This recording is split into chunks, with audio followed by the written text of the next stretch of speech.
اعوذ باللہ من الشیطان الرجیم بسم اللہ الرحمن الرحیم اللہ اکبر سبحان اللہ الحمدللہ استغفر اللہ الصلاۃ والسلام علیکہ یا رسول اللہ صلی اللہ علیہ وآلہ وسلم۔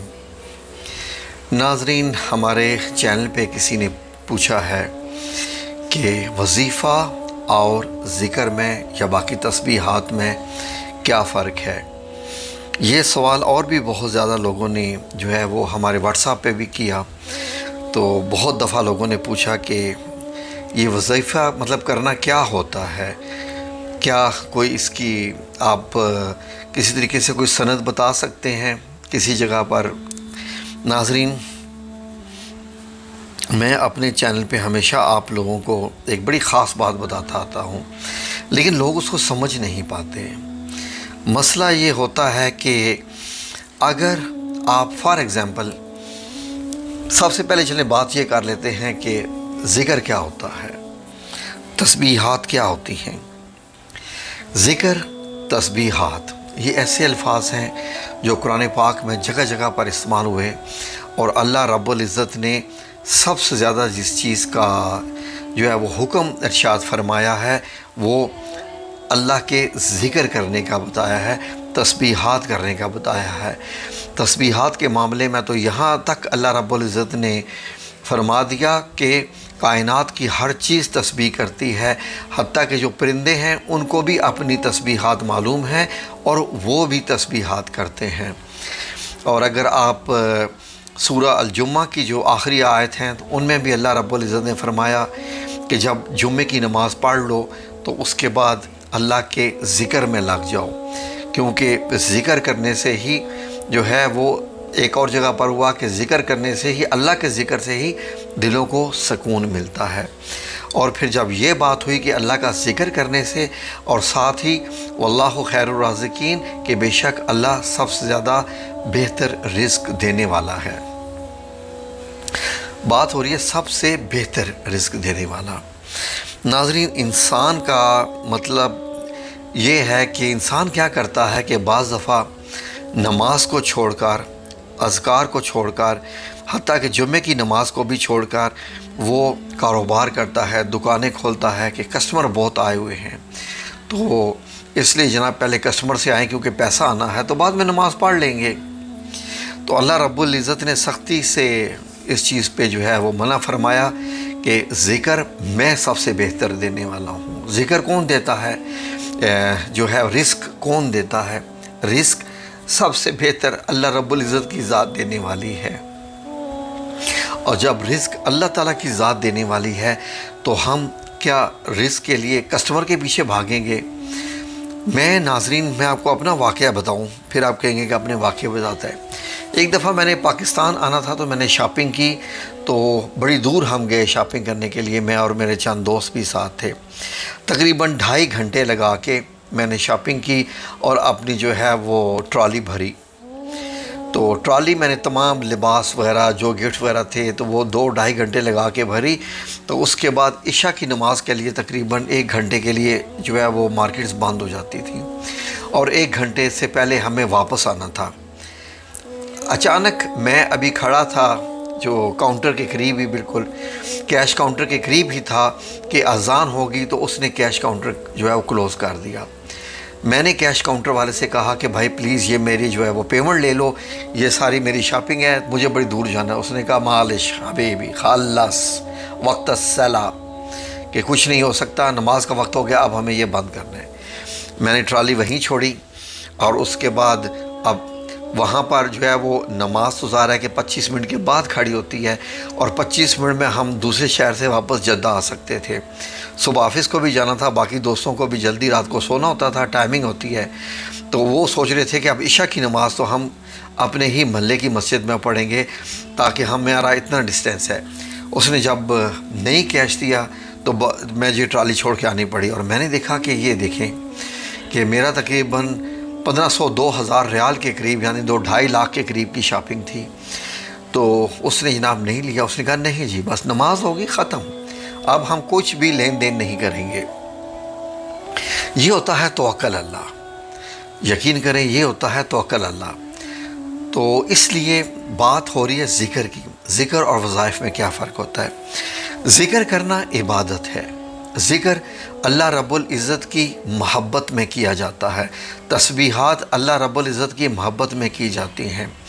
دیکھیں نا، ہم جب تسبیحات کرتے ہیں اللہ رب العزت کی، فار ایگزامپل اللہ جو نبی کریم صلی اللہ علیہ وآلہ وسلم نے تسبیح بتائی ہے، سبحان اللہ، الحمدللہ، استغفر اللہ، باقاعدہ تسبیح ہے فاطمۃ الزہرا رضی اللہ تعالیٰ عنہ ہے، وہ ہم جو ہے آپ صلی اللہ علیہ وسلم نے بتائی ہے.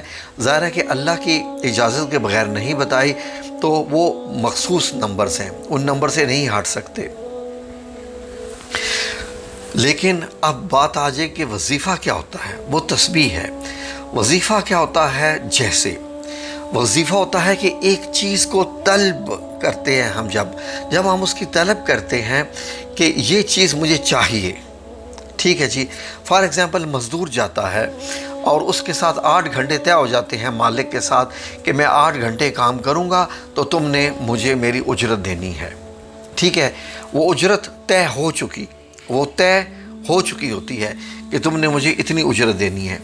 8 گھنٹے کے بعد مزدور کوئی دوسری بات نہیں کرتا اور مالک سے کہتا ہے، مکان جس کا کام کر رہا ہوتا ہے، کہ مجھے اب اجرت دے، اب میری کوئی دوسری بات نہیں ہے، کیونکہ وہ طے کی ہوئی ہوتی ہے.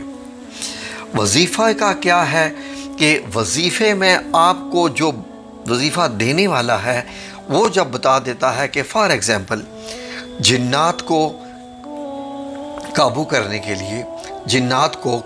کے لیے، حالانکہ جنات کو قابو کرنا ایک سمجھے کہ ایک قسم کا غلط عمل ہے، شیطانی عمل ہے. اسلام میں اس چیز کی کوئی اہمیت نہیں ہے، غلط بات ہے یہ والا. کیوں جنات کو قابو کیا جا رہا ہے؟ یقیناً جنات سے ہم نے الٹے سیدھے کام کرنے ہیں. ہمارا توکل اللہ پہ نہیں ہے، کیونکہ ہم نے لوگوں کو امپریس کرنا ہے کہ یہ والی انفارمیشن ہمیں مل رہی ہے، یہ والی انفارمیشن ہم آپ کو دے رہے ہیں، تو لوگ اس سے امپریس ہوں گے، تو وہ کیا ہے کہ پھر آپ کی عزت کریں گے. اس بندے کے پاس تو بڑا علم ہے، اس کے پاس تو جنات ہیں. تو یہ دنیاوی طور پہ ایک ایسا عمل ہے جو اللہ کو ناپسند ہے. یہ اب جو لوگ چلے کاٹتے ہیں انہوں نے اس کے وظیفے بنا رکھے ہیں کہ سورہ الملک کو کتنی بار پڑھنا ہے، سورہ المزمل کو کتنی بار پڑھنا ہے. اب کیا بتائیے، جو بندہ رات کو بیٹھ کے سورہ الملک یا سورہ المزمل کا ایک حصار باندھ کے وہ کر رہا ہے، کیا وہ عبادت کر رہا ہے یا وہ اپنے جو مقاصد ہیں ان کے لیے ہے؟ آپ ہی بتائیے، سوچئے. بالکل یہ عبادت نہیں ہے. اس کا تعلق اللہ رب العزت سے ہرگز نہیں ہے. اللہ رب العزت سے کیا ہوتا کہ سونے سے پہلے آپ کچھ اذکار کریں، کچھ آپ کو جو بتائے گی تسبیحات ہیں وہ کریں، قرآن کریم کی کچھ آیات ہیں ان کا آپ ذکر کریں، اللہ رب العزت کے حضور پیش کریں، خواہ وہ کسی نمبر میں ہو جائیں یا کچھ ہو جائیں. لیکن یہ مطلب نہیں ہے کہ میں نے آپ 100 بار یہ پڑھ لی ہے تو ہاں جی اللہ رب العزت سے بندہ کہ جی کہ نکالیے جی اب میری اجرت. استغفر اللہ العظیم. یہ چیزیں ساری انتہائی جو ہوتی ہیں اس چیز میں آتی ہیں. ہم اس چینل پہ آپ کو جو ذکر اذکار دیتے ہیں، جو وظائف دیتے ہیں، وہ کیا ہوتے ہیں؟ وہ زیادہ تر قرآن الکریم کی آیات ہوتی ہیں، اللہ رب العزت کے صفاتی نام ہوتے ہیں، یا پھر کچھ ایسے طریقے سے جیسے اللہ الصمد کا جو وظیفہ دیتے ہیں وہ حضرت شیخ عبد القادر جیلانی رحمۃ اللہ علیہ کے ایک جو اولیاء اللہ کی جو سیریز ہیں، یہ سینہ بسینہ چلتے آ رہے ہیں، ان میں جو ہے وہ ایک خاص پایا جاتا ہے، عمل پایا جاتا ہے. کیونکہ اولیاء اللہ کرام جو ہیں ان کے متعلق اللہ رب العزت نے کیا فرمایا ہے کہ ان کو تم مردہ مت سمجھو، وہ زندہ ہے، انہیں رزق دیا جاتا ہے. جیسے شہیدوں کے متعلق بھی یہی ہے. ولی اللہ کا بھی کتنا اللہ رب العزت نے ذکر کیا. اولیاء اللہ، یہ اولیاء اللہ جو آ کے بتاتے ہیں ذکر، جو کہ سینہ بسینہ چل رہے ہوتے ہیں. لیکن اگر ایک عام بندہ کوئی بھی ہے، خواہ میں ہوں یا کوئی اور ہے، اور وہ آ کے یہ کہے کہ جی یہ والا وظیفہ آپ کرو گے تو 3 دن میں آپ کا کام ہو جائے گا، 4 دن میں آپ کا کام ہو جائے گا، 5 دن میں آپ کا یہ کام ہو جائے گا، اس بندے پہ پڑھ کے پھونک دو گے تو وہ آپ کے پیچھے لگ جائے گا، وہ آپ کا مرید بن جائے گا، یہ ایسا ہو جائے گا، یہ ایسا ہو جائے گا، یہ ایسا ہو جائے گا. یقین کریں کہ آپ اپنے آپ سے پوچھئے، نبی کریم صلی اللہ علیہ وآلہ وسلم کی احادیث کی کتنی کتابیں ہیں، صحیح البخاری ہے، صحیح المسلم ہے، ابن ماجہ ہے، اور کون کون سی ہیں، ترمذی ہے، وغیرہ وغیرہ، اتنی جو ہے یہ ساری بابرکت کتابیں ہیں ساری، کسی میں سے نکال کے بتائیے، ایک حدیث بھی نکال کے بتائیے کہ جو شخص یہ چیز جو ہے وہ مطلب یہ ہے کہ اتنی بار وہ پڑھے گا اور اس کا یہ کام ہو جائے گا، یہ ہو جائے گا۔ پھر ایک اور چیز بھی نکل آئی، ایک اور چیز بھی نکل آئی جس کو سننے کے بعد مجھے بھی کافی حیرانگی ہوئی، اور پتہ چلا میرے استاد محترم بابا جی عرفان الحق صاحب کو تو آپ جانتے ہی ہیں، وہ دنیا کے ماشاءاللہ روحانی علم میں انہوں نے زندگی گزار دی ہے پوری، ایک درویش صرف انسان ہے، اور ایک عرصے سے 25-30 سال سے لوگوں کی فری آف کاسٹ خدمت کر رہے ہیں، علاج کر رہے ہیں روحانی۔ یقین کریں کہ انہوں نے کون سے کبھی کوئی اذکار وغیرہ ایسے وظائف دیے، یہ سارے اذکار دیے ہوتے ہیں اور اسی قسم کے ہوتے ہیں کہ یہ ذکر کرنے سے۔ ایک دن میں نے پوچھا، میں نے کہا بابا جی یہ جو ہم اذکار دیتے ہیں ان کو ہم مطلب یہ کہ ذکر کہہ سکتے ہیں، اذکار کہہ لیں، تسبیحات کہہ لیں، یہ کہہ لیں یا وظیفہ کہہ لیں یا کیا کہہ لیں، تو یہ کس مقصد کے لیے ہوتے ہیں؟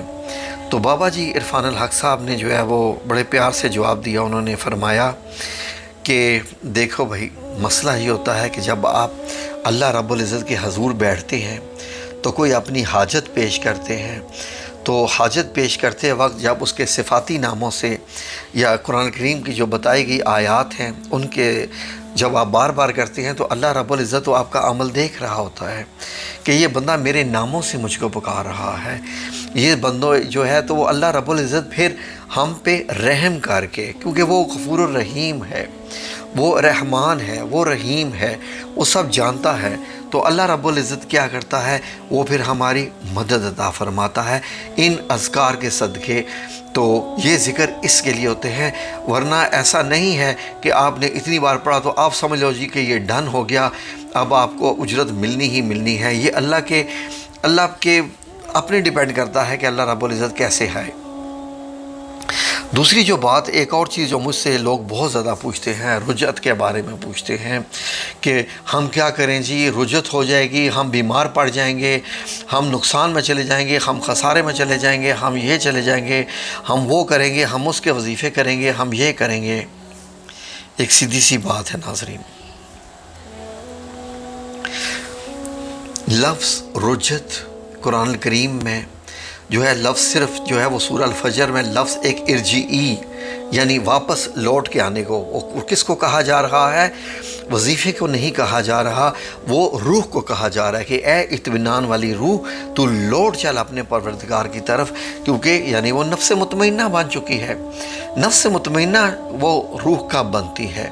نفس مطمئنہ وہ روح تبھی بنتی ہے جب وہ اللہ تعالیٰ کے بتائے گئے احکامات پر انسان چلتا ہے اور اس کے بعد وہ تمام عمل کرتا ہے، غریبوں کو کھانا کھلاتا ہے، مسکینوں کی مدد کرتا ہے، اس کے علاوہ وہ بغض نہیں رکھتا، کینہ نہیں رکھتا، تکبر نہیں کرتا، اور اس کے بعد جو ہے وہ 5 وقت کی نماز بھی ادا کرتا ہے، اپنے والدین کی خدمت کرتا ہے، اور وہ ذکر اذکار تسبیحات کرتا ہے۔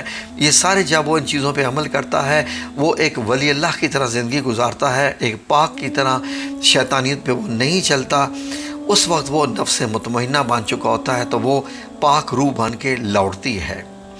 اگر آپ تمام احادیث کی جو اتنی بڑی بڑی کتابیں ہیں آپ صلی اللہ علیہ وسلم، وہاں پر کہاں بتایا گیا جی کہ یہ وظیفہ کریں گے تو رجعت ہو جائے گی؟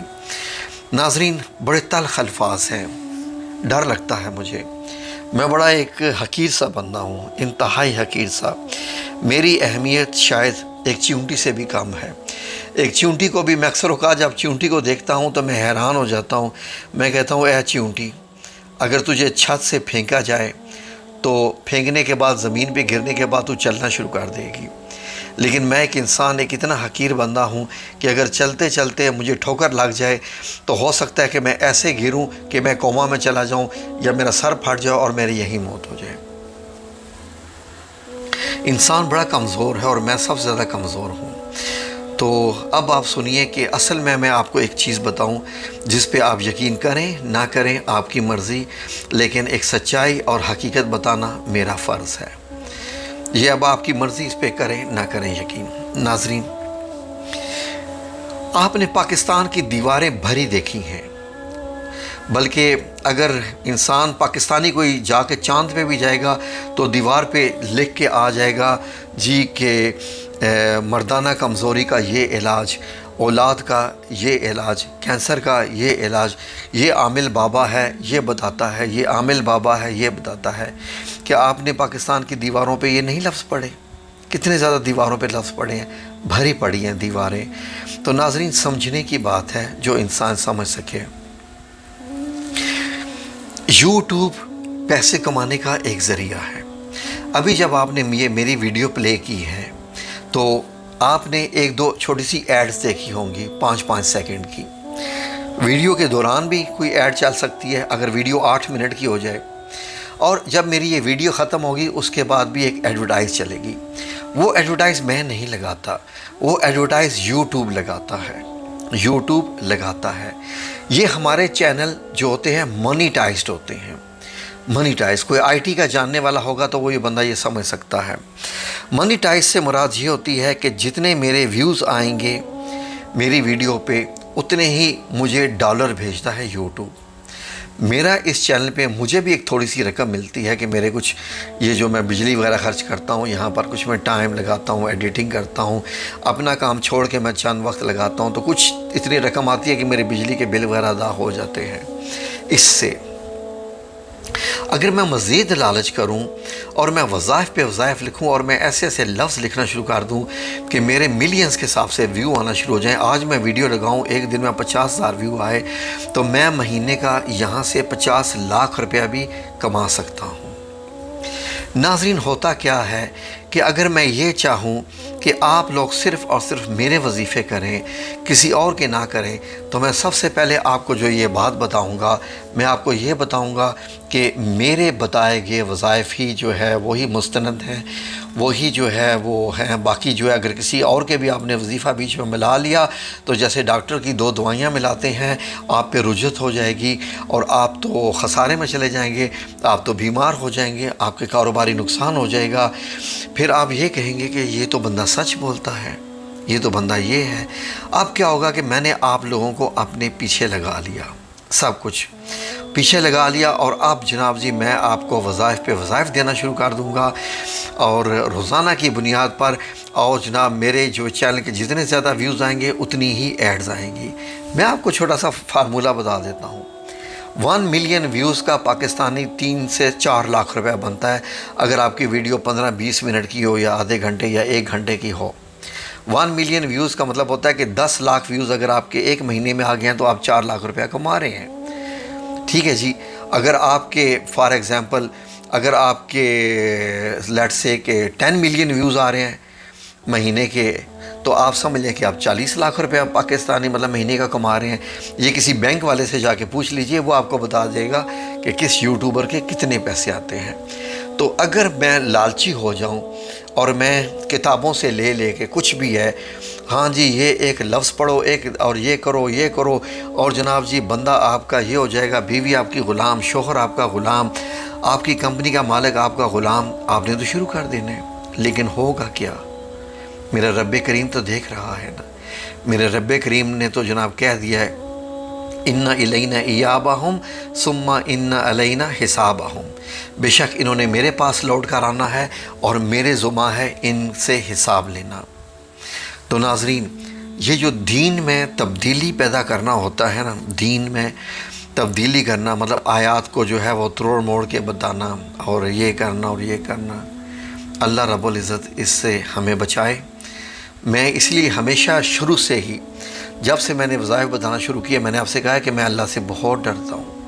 میری کسی بھی لائیو ٹرانسمیشن کو کھول کے دیکھ لیجئے، میں ایک ہی بات کہتا ہوں کہ وظائف دیتے ہوئے میں اللہ سے بہت ڈرتا ہوں۔ میری آج سے جو سال پہلے کی ویڈیو لگی ہوئی ہے اس میں بھی دیکھ لیجئے، میں ایک ہی، مجھے معلوم ہے کہ اگر ایک ویڈیو سے بھی، ایک وظیفے سے بھی میری پکڑ ہو گئی تو اللہ رب العزت میرا وہ حشر کرے گا کہ منافقین بھی دیکھتے رہ جائیں گے، کافر ہی نہیں منافقین بھی دیکھتے رہ جائیں گے کہ یہ کون سا بندہ ہے جس کو ہم سے بھی زیادہ شدید سزا دی جا رہی ہے۔ یہ ایک ایسا معاملہ ہوتا ہے۔ بہت ڈرنے والی بات ہے، اور اس سے ڈرنا چاہیے۔ ظاہر ہے کہ ڈالر آ رہے ہوں تو اس وقت انسان کی عقل معاف ہو جاتی ہے۔ اس لیے ذکر اللہ کو پسند ہے، ذکر کیجئے، اذکار کیجئے، تسبیحات کیجئے، ان چیزوں پہ جو اللہ رب العزت کی بتائی ہوئی ہیں، نبی کریم صلی اللہ علیہ وآلہ وسلم کی بتائی ہوئی ہیں، یا کچھ ایسی آیات ہیں جیسے آیت کریمہ ہوگی، حسبنا اللہ و نعم الوکیل ہوگی، حضرت آدم علیہ السلام کی دعائیں ہوگی، حضرت یعقوب علیہ السلام کی، حضرت یوسف علیہ السلام کی، حضرت موسیٰ علیہ السلام کی جو دعائیں ہوں گی، یہ سارے پیغمبروں کی ایسی دعائیں ہیں۔ پھر جو ہے وہ حضرت لقمان حکیم کے کچھ ایسے، یا کچھ اولیاء اللہ کی کچھ ایسی جو کہ اتھینٹک ہیں، کتابوں میں بتائی ہوئی ہیں۔ لیکن اگر میں یہ کہنا شروع کر دوں کہ اگر آپ نے میرے علاوہ کسی اور کا وظیفہ کیا تو آپ کو رجت ہو جائے گی، آپ یہ ہو جائیں گے، تو اے میرے رب کریم مجھے معاف کر دے یا رب العزت۔ میں اگر جس دن یہ کہنا شروع کر دیا، اس دن سے پہلے مجھے اس دنیا سے اٹھا لینا، اس لفظ کی ادا کرنے سے پہلے مجھے اس دنیا سے اٹھا لینا، کیونکہ یہ ایک شرک سے بھی بڑا گناہ ہو جائے گا کہ میں ایسے لفظ کہنا شروع کر دوں۔ اگر پیسے ہی کمانے ہوں تو ان چینلز کی طرح بہتر ہے، ان چینلز وہ ہم سے بہتر ہیں جو اپنے گھر کے جناب جی بلی کتے دکھا کے جو ہیں وہ پیسے کما رہے ہیں، یا وہ جو یہ بتا کے میں جھاڑو کیسے لگاتا ہوں، میں یہ کپڑے کیسے سیتا ہوں، یہ میں نے درخت لگایا تو کتنے پھل پھول آ گئے، یا جو کچھ کوئی بیماریوں کی دوا بتا رہے ہیں، وہ زیادہ بہتر ہے بجائے اس کے کہ ایک یہ چیز بتا کے کہ میرے صرف وظیفے سچے ہیں، دنیا میں ہر بندے کے وظیفے جھوٹے ہیں۔ تو اللہ رب العزت جو ہے وہ اس سے باز رہنے کی توفیق عطا فرمائے۔ اسی لیے ہر وظیفہ دینے سے پہلے میرے ہاتھ ایسے اٹھتے ہیں اللہ کے حضور معافی مانگ کے کہ اے میرے مولا کریم، میں جو یہ لفظ بتا رہا ہوں اس میں تو نے ہی شفا ڈالنی ہے، جو یہ کرے وہ کرے، اور جو بھی یہ کرے اس کو شفا عطا فرمانا ہے یا میرے مولا کریم۔ اللہ بڑا غفور و رحیم ہے، ہمیشہ استغفار کرتے رہیے۔ یہ اس کائنات کا سب سے بڑا وظیفہ ہے، جو سمجھنے والا ہے وہ سمجھ سکتا ہے۔ اس کے کرنے سے اللہ بھی معاف کرتا رہتا ہے اور دولت بھی آتی ہے۔ آپ کو ایک راز کی بات بتا دوں، یہ اتنا بڑا وظیفہ ہے۔ جیسے نبی پاک صلی اللہ علیہ وسلم نے، جو میں خود وظیفہ کرتا ہوں ایک جی سبحان اللہ و بحمدہ سبحان اللہ العظیم، آپ صلی اللہ علیہ وسلم نے کیا فرمایا کہ فرشتوں کو بھی اسی جو ہے اسی ہی ذکر سے، اسی تسبیح سے ہی جو ہے وہ رزق ملتا ہے۔ تو آپ نے صحابہ کرام سے بھی فرمایا کہ یہ کیجئے، یہ کریں نا، آپ کو ثواب کا ثواب بھی ہوگا، ذکر کا ذکر بھی ہوگا۔ تو اللہ رب العزت ہمیں اس حالت میں نہ لے کے جائے کہ جب الہاکم التکاثر حتی زرتم المقابر، کہ دولت جمع کرنے کی ہوس نے تمہیں غفلت میں ڈال رکھا یہاں تک کہ تم قبروں میں جا پہنچے۔ اے میرے مولا کریم ہمیشہ حلال کھانے کی توفیق عطا فرما یا رب العزت، تو بڑا غفور الرحیم ہے۔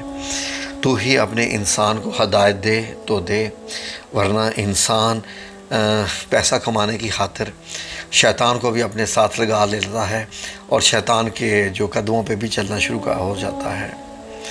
میں نے جس دن سے زیارت نبی صلی اللہ علیہ وآلہ وسلم کی، میں نے یقین کریں کہ اس دنیا کو صرف اپنا عارضی ٹھکانہ ہی سمجھا ہے۔ اگر میں نے ٹھکانہ نہ سمجھا ہوتا تو میں 10 لاکھ کی ماہانہ کی جاب چھوڑ کے سعودی عربیہ سے آ کے اپنے بیوی بچوں کے ساتھ یہاں پر ٹھوکریں کھاتا ہوں روزانہ۔ یہ جو پرنٹنگ پریس والے ہوتے ہیں ان کے، اور یہ کالج کے جو پرنسپلز ہوتے ہیں، میں ان کے سب کی پرنٹنگ کا کام کرتا ہوں، ان کی جھڑکیں بھی کھانا پڑتی ہیں، ان کی سخت باتیں بھی سننا پڑتی ہیں، اس لیے کہ بچوں کا رزق کما رہے ہیں اور حلال کا کما رہے ہیں۔ اللہ رب العزت ایسا ہی رزق کھانے کی توفیق عطا فرمائے، آمین یا رب العالمین برحمتک یا ارحم الراحمین۔